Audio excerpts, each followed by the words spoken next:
بسم اللہ الرحمن الرحیم۔ بے سروں والے بچے۔ حضور پر نور شافع یوم النشور صلی اللہ تعالی علیہ وآلہ وسلم کا فرمان غیب نشان ہے، قیامت کے دن ایسے بچے لائے جائیں گے جن کے سر نہیں ہوں گے۔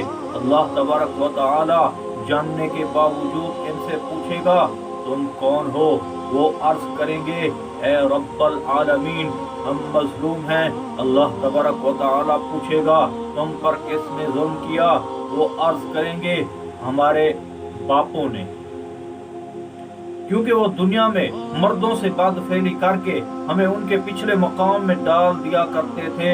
تو اللہ تعالیٰ فرمائے گا ان کے باپوں کو جہنم میں ڈال دو اور ان کی پیشانیوں پر لکھ دو آئسین من رحمتی، یہ سب میری رحمت سے مایوس ہیں۔ استغفر اللہ۔ اے بندے، اللہ عز و جل تجھ پر رحم فرمائے اس سے پہلے کہ تیرے اعضاء تیرے خلاف گواہی دیں اور تیری زبان کو حلق سے نکال لیا جائے، تو اس کی رحمت سے محروم ہونے سے بچ اور نافرمانیوں، خطاؤں اور گناہوں سے توبہ کر لے۔ وہ مالک و مولا عز و جل تمہیں تمہارے ناموں سے برائے گا جو کسی وقت بھی کسی کام سے بے خبر نہیں۔ اے نافرمان بندے، اس کی بارگاہ میں گڑ گڑا کر گناہوں سے توبہ کر لے، بے شک وہ کرم فرمانے والا، حلم والا اور بڑا غفور الرحیم ہے۔